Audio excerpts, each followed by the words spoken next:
Mamis, ketemu lagi sama aku Reti dan di sini aku sama Siska di segmen MDSD Expert, dan kali ini aku juga bersama Mbak Elvina Yahya, seorang Certified Pediatric Sleep Consultant yang akan ngobrol sama kita. Hai Mamis and Daddies, aku Elvina, founder The Happy Little Sleeper dan juga Certified Pediatric Sleep Consultant. Aku sudah banyak membantu orang tua mendapatkan kualitas tidur yang baik dengan cara anaknya bisa tidur nyenyak sepanjang malam, jadi nggak zombie lagi. Jadi penting banget video ini ditonton sama Mamis and Daddies yang jam tidurnya lagi kurang karena bayinya tidurnya berantakan nih gitu. Jadi tonton terus ya.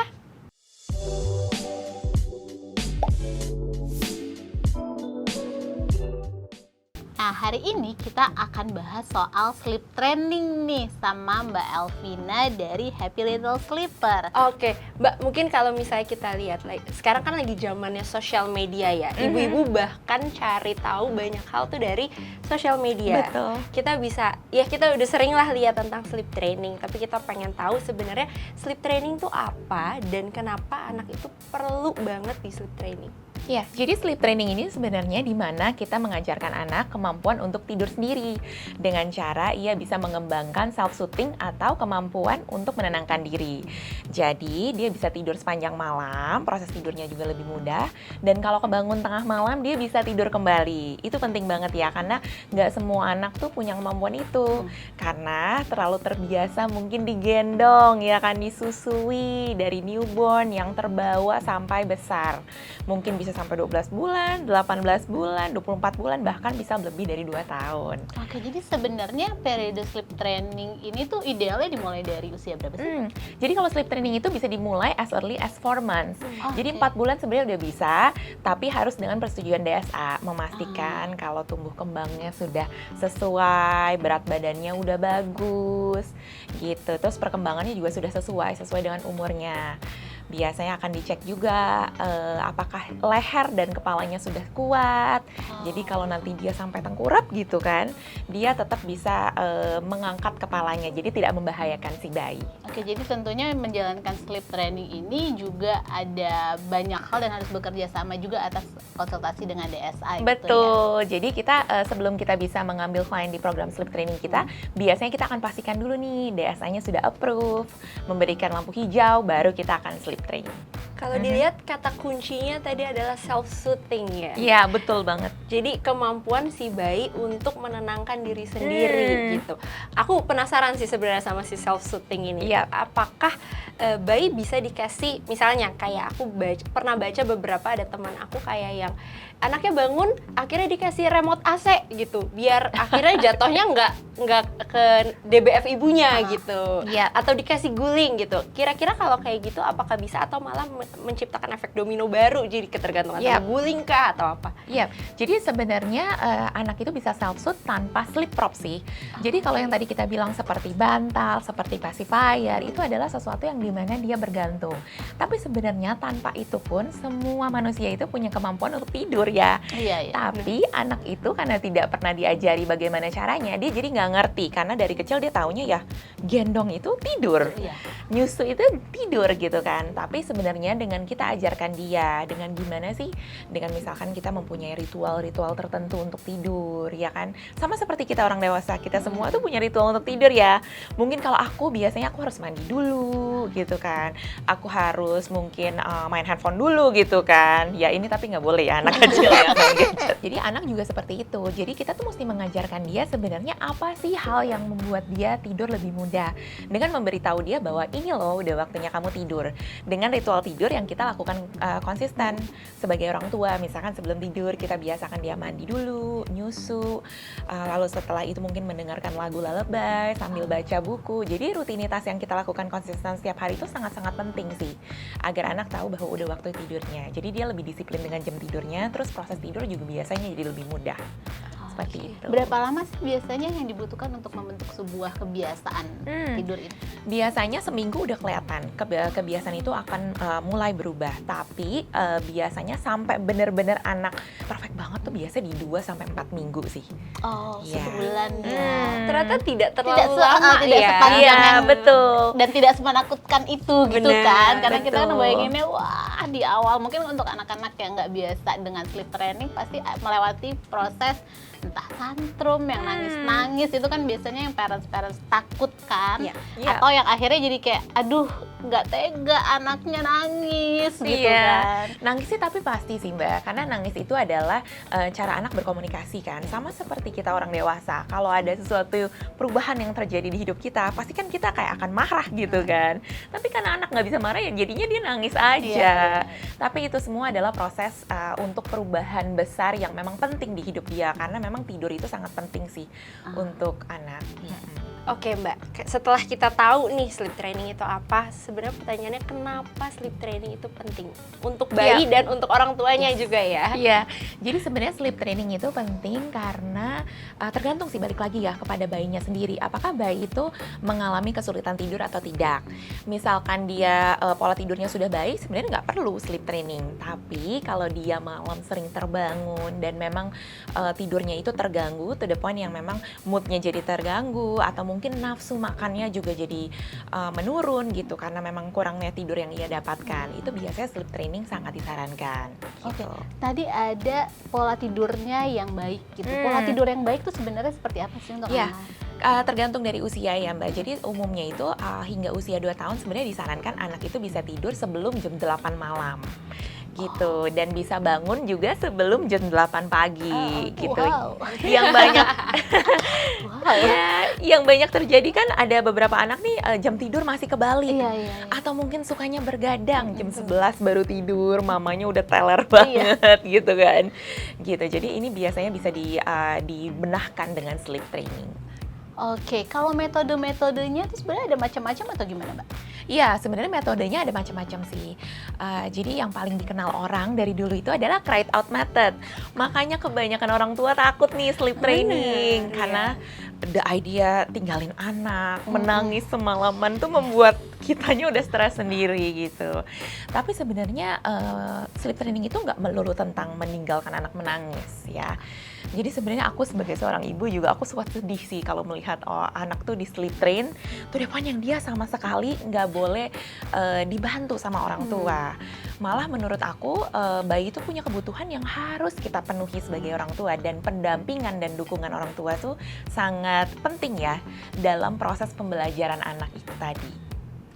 Oke, jadi metode lainnya apa Mbak? Iya, metode lain ada nih metode-metode yang lebih gentle, seperti contohnya pick up put down method, di mana pick up put down itu orang tua boleh menggendong kalau anak terdengar upset, lalu nanti boleh diletakkan kembali keranjang, nanti kalau dia nangis lagi digendong lagi, berulang-ulang sampai anak bisa tidur gitu. Selain pick up put down method, yang kita bisa apply juga ada yang namanya stay in room method. Jadi kalau stay in room method itu di mana kita boleh mendampingi anak di samping ranjang sambil kita membangun tuh kepercayaan diri dia untuk tidur sendiri, sambil dia juga bisa mengembangkan apa sih sebenarnya yang buat aku tuh tidur nyenyak. Kayak misalkan mainin rambutnya, goyang-goyangin kakinya. Jadi biasa tuh anak punya tuh Mbak kebiasaan itu.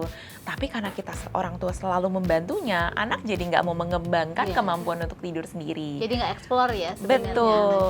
Jadi nanti dari samping ranjang, orang tua perlahan akan menjauhi tempat tidur sampai nanti posisinya dia di luar kamar gitu. Jadi goalnya nanti by the end of week 2 anak udah bisa tidur sendiri. Oke, Gitu. berarti ini adalah posisinya anak harus tidur terpisah dari orang tua. Sebaiknya seperti itu, tapi memang kondisinya kalau nggak memungkinkan nih Mbak ya, aku tahu banyak yang co-sleeping ya, mungkin karena memang keadaan nggak memungkinkan gitu. Nah itu masih bisa yang kita sebut room sharing ya, jadi anak minimal harus punya tempat tidur sendiri. Jadi jangan tidur bareng dengan orang tua ya, karena keamanan juga tentunya. Jadi sebaiknya mereka punya crib atau mungkin ranjang kecil yang memang ada pembatas agar dia tetap aman. Gitu. Oke, nah tadi untuk metode yang put up put down itu berapa lama bisa dilakukan? Atau ya udah ketika udah tenang ditaruh lagi, nanti nangis lagi, diangkat lagi gitu ya terus gitu sampai Gitu aja terus. Nah, itu biasanya bisa di-apply pada baby sih. Kalau untuk baby yang udah sedikit lebih besar, biasanya itu lebih challenging gitu. Karena mereka sudah semakin kekeh gitu kan Iya. maunya apa. Jadi biasanya kita lakukan itu untuk di bawah 8 bulan. Oh, Iya, nah pick up with down method ini memang untuk ibu yang memang lebih pengen a gentler method gitu, dan biasanya akan terlihat di hari kelima perubahannya sampai 2 minggu gitu. Jadi tergantung nih seberapa konsisten orang tua, seberapa sabar. Biasanya kalau orang tuanya kebawa emosi gitu kan, udah capek.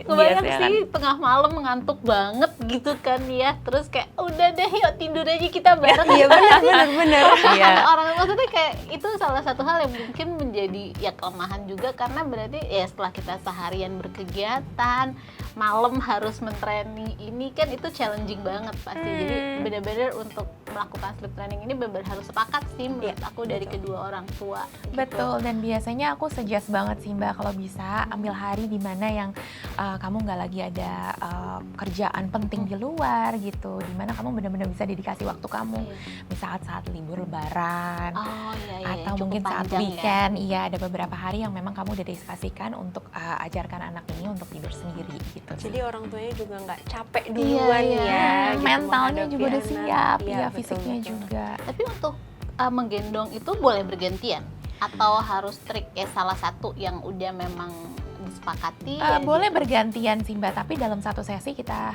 harapkan bisa satu orang. Jadi misalkan Oke. lagi sesi nap pertama ya ibu yang melakukan, nanti sesi nap kedua bapak yang melakukan. Oh gitu. Tapi harus dipastikan yang melakukannya secara konsisten gitu. Jangan nanti udah diangkat akhirnya ketiduran di Iya, gendongan iya, iya, gitu iya. kan. Itu something yang kita nggak mau gitu sih. Ya berarti sleep training ini kalau tadi dibilang nap 1, nap 2, nap 3 harus dilakukan di semua nap ya Mbak ya? Iya Gitu. betul, sebaiknya sih seperti itu ya. Kalau misalkan di bawah usia 6 bulan mungkin beberapa nap masih harus dibantu, karena misalkan let's say anaknya masih ada motor reflex atau mungkin ada reflux ya, atau karena pencernaannya belum sempurna, masih sering kebangun, itu masih boleh terkadang dibantu. Tapi kalau di atas 6 bulan kita highly suggest sih dilakukan bersamaan. Iya, jadi night sleep training dulu, selalu harus mulainya malam, baru dilanjutkan dengan nap training keesokan harinya. Tadi ada cry it out ini yang mungkin sering muncul di TikTok ya Mbak. Kayak dia bener-bener yang anaknya nangis gitu ya, tapi didiemin. Itu tuh ada yang bahkan bisa sampai 1 jam. Itu sebenarnya bener nggak sih Mbak? Karena denger anak menangis 1 jam pertama kok kuat. Iya, betul. Gitu. Jadi selain cry it out method itu, jadi kalau cry it out nih Mbak, kita mesti menyamakan dulu ya definisinya. Cry it out itu dimana anak ditinggalkan dari jam tidurnya, misalkan jam 7 malam. Sampai besok jam 7 misalkan, kita nggak boleh sama sekali interupsi dia gitu. Kita nggak boleh bantu dia. Jadi kita expect dia harus bisa tidur gitu kan. Itu dari hari pertama? Iya, dari hari pertama kalau cry it out. Which is aku juga nggak setuju sih sebenarnya ya. Cuman ada lagi nih method yang namanya itu adalah Ferber method. Jadi kalau Ferber method memang kita meninggalkan ruangan juga, membiarkan anak belajar untuk tidur mandiri, tapi nanti kita boleh visit di waktu-waktu tertentu. Misalkan 5 menit, 10 menit nantinya, terus kalau masih nangis lagi nanti kita naik lagi ke 15 menit. Jadi harapannya dengan kita masih memberikan dukungan, kita kayak memberitahu anak bahwa hey, mama tuh nggak tinggalin kamu loh, kita nggak ignore kamu, tapi inilah cara tidur kamu yang baru. Seperti itu. Jadi sambil ada yang nggak se-ekstrim itu iya, ya, betul. bener-bener. Jadi kita harus pastikan sih anak ini kebutuhannya terpenuhi Mbak. Jadi pastikan kayak dia nggak kedinginan kepanasan, atau mungkin bisa aja dia nangis karena tiba-tiba dia pup gitu kan bayi unpredictable Iya, banget iya. ya.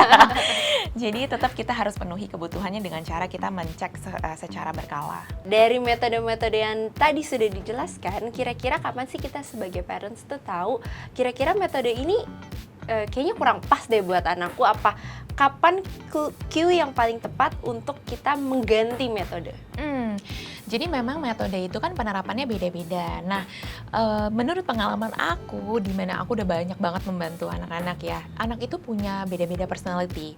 Respon dia juga berbeda, ya kan? Sama situasi keluarga juga biasanya beda tuh. Jadi sebelum sleep training, sebaiknya orang tua kan searching dulu. Apa sih metode-metode yang ada dan mana yang mereka merasa nyaman.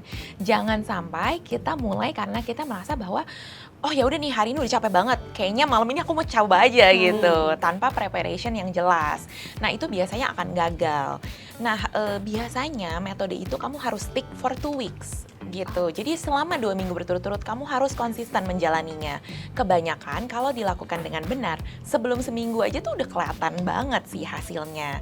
Tapi kalau ada yang salah, setelah 2 minggu itu nggak berhasil juga, ada 2 kemungkinan. Either memang konsistensi dari orang tuanya kurang nih, orang tuanya masih galau, ngeliat dia nangis diangkat. Padahal misalkan menjalankan leave and check method, itu yang bisa menggagalkan gitu kan. Atau kedua, memang temperamen anak ini nggak cocok dengan metodenya gitu, yang dimana dia sebenarnya merasa stimulasi banget kan, terstimulasi dengan adanya orang tua, tapi orang tua terus-terusan pakai pick up put down method gitu, itu juga bisa. Jadi yang sering terjadi ini orang tua itu merasa gelisah, merasa panik, tapi dia juga nggak mau membiarkan anaknya menangis. Jadi dia memilih metode yang mungkin gentle, misalkan kayak pick up put down method, tapi dia sendiri tidak bisa menghandle emosi dia. Karena kan anak sensitif banget ya Mbak. Nular ya. Nular ya, jadi apapun yang ibunya rasakan biasa anaknya langsung rasakan.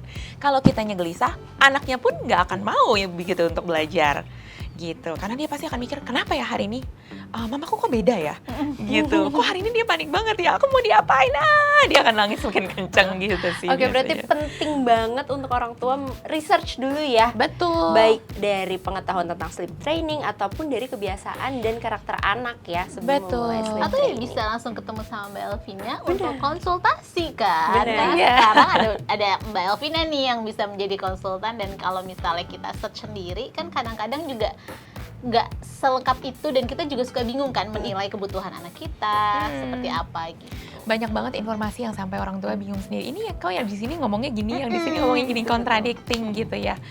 Jadi suka bikin bingung. Jadi sebenarnya manfaat sleep training ini untuk baby dan orang tuanya tuh apa aja sih Mbak? Jadi biasanya yang paling terlihat itu adalah dari mood anak sih, of course ya. Kalau misalkan dia mendapatkan tidur yang cukup, pasti anak itu lebih ceria, bangunnya lebih happy, terus dia juga jadi fokusnya lebih baik, daya ingatnya juga lebih baik gitu. Karena kan pada saat tidur anak itu memang memproses memori ya kan, lalu juga mereka membentuk ingatan yang dimana nanti pasti kemampuan belajarnya juga jauh. Nah yang kedua biasanya yang dirasakan orang tua ya, klien-klienku itu yang dari tadinya anaknya susah makan nih, ini penting banget sih. Jadi tiba-tiba tuh anaknya kok jadi nafsu makan gitu. Karena yang sering kali terjadi saat anak kurang tidur, dia tuh udah nggak mood ngapa-ngapain Iya, gitu. Jadi bawaannya pengen tidur aja, udah nggak nafsu ngeliat makanan gitu. Nah itu penting. Sama yang terakhir itu biasanya mental orang tua sih Mbak, itu penting banget ya. Bener itu kayaknya. Saat kitanya juga mendapat istirahat yang cukup, biasanya orang tuanya jauh lebih percaya diri gitu. Terus juga biasanya jadi lebih nggak emosional Mbak. Jadi lebih bisa fokus parenting, fokus oh iya aku mau masak apa ya buat anakku. Jadi lebih happy, melakukan semuanya dengan senang jadinya gitu Oh, mungkin sih. ada satu lagi, kualitas hubungan orang tuanya juga Iya, jadi itu lebih juga. ada kan, karena bisa Betul. jadi ada quality time gitu kan. Itu anaknya bener tidurnya banget pagi, sih. oh, kapan quality time-nya? Iya, jadi dengan anak punya jam tidur teratur misalkan jam 7 let's say. Jadi setelah jam 7 tuh mama papanya juga bisa punya waktu berdua. Atau mungkin yang punya kakak gitu kan, yang punya anak pertama juga bisa jadi lebih spend time sama anak pertamanya gitu. Sebenarnya kuncinya adalah rutinitas ya. Iya. Iya. Cuman kan nggak tahu ya, ini pertanyaan aku sebagai orang tua baru ya. Iya, Kita apalagi ibu bekerja gitu. iya. Kadang kita aja nggak bisa mengatur rutinitas kayak tiba-tiba harus ada meeting malam gitu. Iya. Nah, bagaimana kita sebagai ibu bekerja yang memang secara rutinitas kita sendiri aja belum tetap bisa mengaplikasikan itu ke anak. Ya, jadi sebenarnya kuncinya itu harus ada yang bisa melakukannya di rumah sih. Tidak harus ibu ya. Jadi misalkan ada babysitter di rumah atau mungkin ada pengasuh lainnya seperti nenek gitu, mesti diberikan nih rutinitas yang jelas sama si nenek. Oh iya nih, jam berapa dia harus makan, jam berapa dia harus tidur, gitu. Jam berapa dia harus mulai melakukan ritual tidur. Jadi dengan predictable routines ya, anak tuh jadi tahu, oh aku abis ini ngapain gitu. Karena anak kan nggak ngerti konsep jam. Yang dia ngerti adalah aktivitas yang dia lakukan sebelum aktivitas tertentu. Ritualnya ya berarti ya, rutinitas kegiatannya. Betul. Nah, dari tadi kita bahas apa yang harus kita lakukan. Sebenarnya apa sih yang nggak boleh kita lakukan?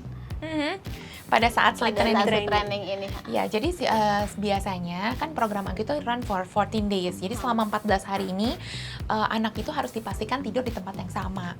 Yaitu misalkan di kamar, ya udah selama 14 hari itu dipastikan kalau berpergian sudah pulang ke rumah sebelum waktu tidurnya dia.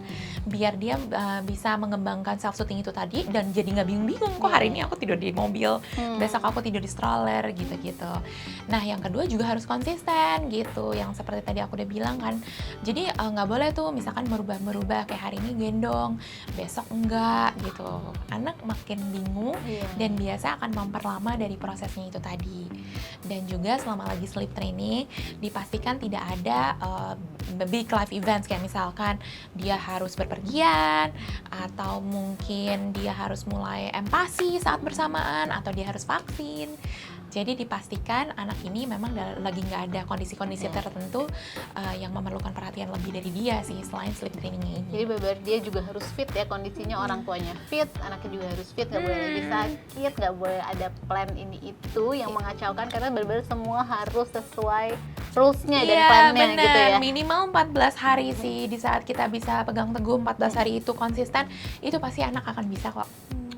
Nah 14 hari ini tuh benar-benar harus dengan maksudnya parentsnya harus ada terus atau nggak apa-apa misalnya dengan orang di rumah selama ya udah ritualnya tetap berjalan. Nggak apa-apa kok sama orang lain di rumah. Tapi aku biasanya pastikan di awal itu harus ada mamanya. Gitu, jadi 3 hari pertama minimal kita memberikan dukungan yang ia perlukan kan. Nanti setelah 3 hari biasanya anak sudah mulai membentuk habit. Nah itu boleh nanti dilanjutkan oleh orang lain. Kalau misalnya posisinya yang dilatih ini bukan anak pertama atau dia punya siblings, karena seringkali kalau misalnya kejadian di anakku yang 2 udah cukup besar, 10 dan 7 tahun. Mereka udah punya ritual tidur yang tentunya jam tidurnya beda sama adiknya yang masih kecil gitu.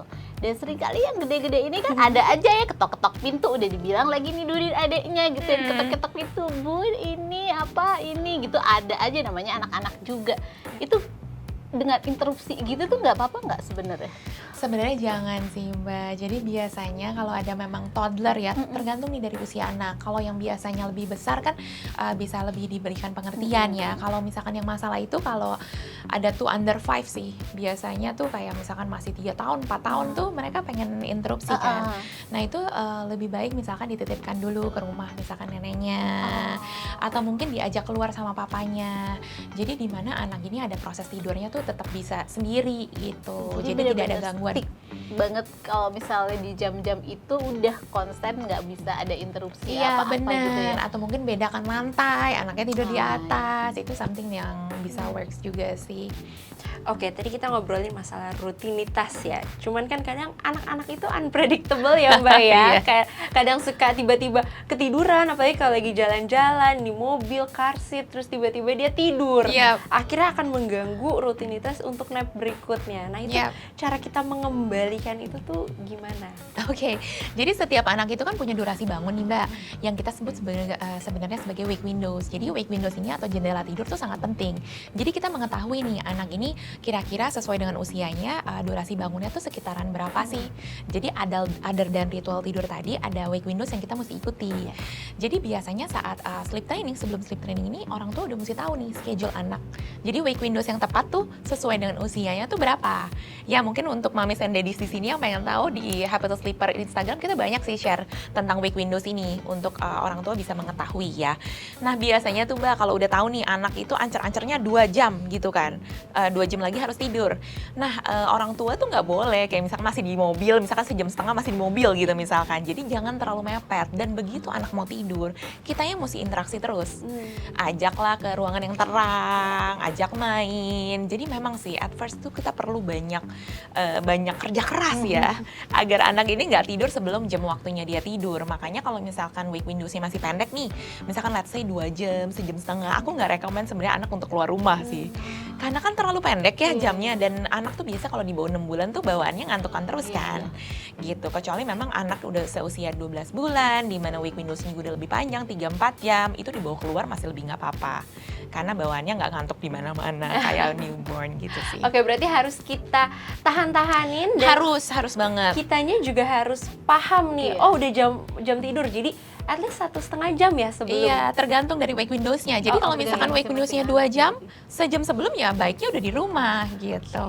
Ya, jadi orang tuanya udah mesti disiplin dulu nih sebelum Baik. anaknya disiplin. Memang harus kuat mental orang tua Jadi makanya tadi ya. yang kayak aku sempat bilang juga, mungkin kalau sebagai orang tua kadang-kadang kan kita menganalisanya nih anaknya gimana, kitanya gimana. Nah, mungkin kalau bingung dengan itu ya datanglah ke Mbak Elvina untuk berkonsultasi. Jadi benar-benar kita ngelihat the whole package gitu kan, kebutuhan kita gimana, kebutuhan anak-anak gimana. Dan pasti saran-saran yang dikasih Mbak Elvina udah sesuai dengan kondisi Iya, kita ya. karena kan memang udah menangani banyak bukan pasien, apa sih sebutannya? Klien Klien ya. sebelumnya, jadinya kan studi case-nya udah banyak Betul. nih gitu. Memang sih Mbak, jadi selama pengalaman aku ini aku nggak pernah menemukan satu bayi yang persis sama dengan bayi lainnya. Jadi setiap kondisi itu anak tuh sangat berbeda sih. Jadi memang balik lagi ya, metodenya ini harus disesuaikan dengan temperamen anak.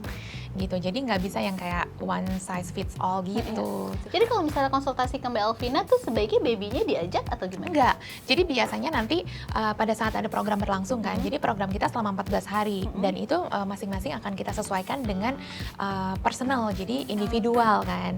Jadi kalau misalkan Mbak nih misalkan mau ikut dengan sleep training program, biasanya akan ada screening form dulu. Jadi aku akan lihat nih kesiapan anaknya seperti apa, kesiapan ibunya, lalu temperamennya seperti apa, lalu nanti kita akan pilihkan sleep plan yang sesuai dengan temperamen anak itu sendiri dan situasi keluarga gitu sih. Oke, wow seru Menarik. banget ya bahasan hari ini. Kamu pasti dapat insight karena kan Iya. dia kebetulan Siska lagi mau sleep train anaknya. Oh iya pas banget. Betul. Padahal umur anakku udah 1 tahun. Ya, masih belum terlambat. Oke, masih belum terlambat. Nah, usia baby itu sampai 2 tahun. Cuman memang kata Mbak Elvina tadi semakin besar semakin challenging. Challenging. Gitu. Betul. Sekarang tidur aja udah sulit lah gitu. Jadi memang aku perlu banget sleep training ini. Iya, karena semakin anak masuk usia toddler biasanya makin banyak tuh negosiasinya, nggak mau tidur, udah ngerti main ya. Iya, betul. Oke, terima kasih banyak Mbak Elvina untuk obrolannya Sama-sama. kali ini. Mungkin untuk Moms Daddies di rumah yang infonya masih belum lengkap atau mau ngobrol-ngobrol langsung sama Mbak Elvina, karena Moms Daily akan ada event juga nih tentang sleep training ini bersama Mbak Elvina juga di tanggal 25 Februari. Untuk info lengkapnya bisa follow aja Instagramnya Moms Daily karena nanti akan diupdate di situ. Kira-kira kalau mamis and daddies mau tahu lebih banyak tentang sleep training, bisa kemana nih Mbak? Oke, jadi kita punya Instagram Happy Little Sleeper yang dimana aku banyak banget share tips tentang tidur anak dan semua yang berhubungan dengan tidur anak. Dan kita juga ada komunitas Happy Little Sleeper di mana terbagi menjadi 2 nih, infant dan toddler. Jadi di sana aktif banget ya mamanya. Jadi bisa saling sharing tentang tidur dan juga tentang segala macam hal deh about tidur ya. Oke, kira-kira di MDS The Expert next-nya, mamis mau tahu tentang apa? Komen di bawah ya. Jangan lupa untuk subscribe, likes, dan komen supaya nggak ketinggalan dari video-video Moms Daily lainnya. Sampai ketemu lagi. Dadah!